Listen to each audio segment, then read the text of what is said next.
Hi, I'm Meena Kandasamy. I'm a writer in residence at the Redbridge Library, and now I'm going to read you my short story, How to Host Your Europeans. Your father does not know that this Whitey exists in your life, let alone the absolute fact that said Whitey is the love of your life.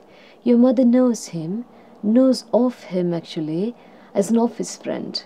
You've been dropping hints, retelling his jokes to her, talking to her of his general savior soul, his anti-fa, anti-war stance, that sort of thing, all in the feverish anticipation that your mother will want to find out more. Your mother is too clever to fall into your trap, you can give her that. Her universe will not entertain the idea of any non-Tamil, why, even any non-Jaffna Tamil boy in your life, so instead of Whitey, you could as well be describing a cat. This has been your situation for the last 6 months, and you've been sat on your ass, not trying to do much more about it, save the incessant chatter. You'd have to let this go on. She does not ask you, you do not tell. Whitey stays in the closet, except that Whitey has gone ahead and ruined it for you. Whitey's told his parents over the Easter break they are coming to meet you right away. You're secretly angry with Whitey for not taking your permission, but you don't fight, especially when you see how grinny happy he is about the whole invasion. As if exchanging a favor, you promise Whitey that you'll break the news to your mother the night before their impending arrival, to put her in a spot, but mostly to let her make up her mind either way very quickly. She may ask to meet them, or she may curse you, all of you, her daughter, the Whitey's parents, to death under the garbage truck, one of two extreme scenarios. You channel your anxiety into battle plans. You'll pick them up from the Eurostar, you'll check them into the Airbnb, you'll take them for a walk, weather willing, in the Epping Forest. The next morning you'll get them here to visit you in your natural habitat, Ilford. This is a running joke. Here, East Ham, and possibly 50 other pockets across London, Whiteys will look out of place, like they need a passport to enter. You've chosen Wanstead as their buffer zone entry point, where old white people's care homes and hipster cafes coexist peacefully. They will still feel at home. You want to avoid what they call culture shock. The London that's home to you, the London you're taking them to, is not the tourist trap. Big Ben, Buckingham Palace, National Portrait Gallery, Thames Cruise. You tell Whitey that if they like you, and more importantly, if you like them, and rule out their being racist, you'll bring them here to the south of the borough where the color gradient changes and loses its whiteness. You pretend not to hear when he says, all white people are not racist. You want to be as light-hearted as you, Whitey. You come from a place where bombs fell through the night, where death picked out random targets. Here there are knives, and from not so long ago, samurai swords. Tamil gangs once warred on the streets. One was even called the Tigers. You feel personally slighted. You feel everything here is just a mere husk of a life you left behind.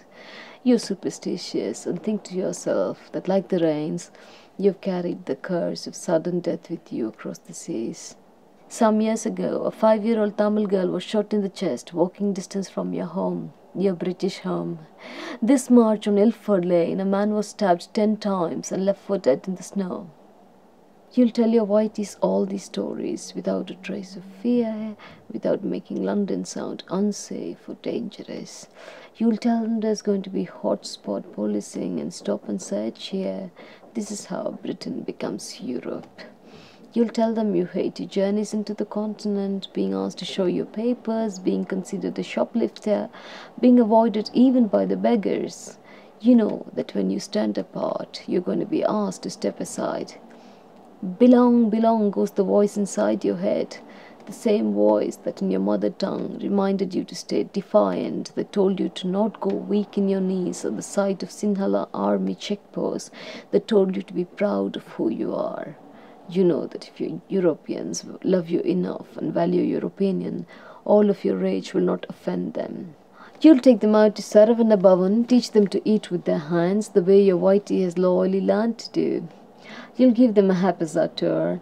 Ruthless colonialism meets immigrant kish, Churchill uncle statue, Murugan temple, fabric shops where all the brown girls go when they get married, Valentine's Mansion, landmarks to show Redbridge as the birthplace of the East India Company. You Europeans will find this fascinating. They happen to be from the country that slaughtered Congo. You'll take a detour, go to an absolutely run-down place to show your whiteys, the All Nations Church on Leigh Street.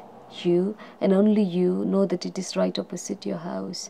You'll tell them that you believe in God the way you believe in men. You do not take them at face value. You'll make it clear that this is not your church. You only pray in Tamil. This church has 3 billboards with fading words. How do I find God? Am I going to heaven? Who was Jesus? You Europeans will probably laugh at these questions.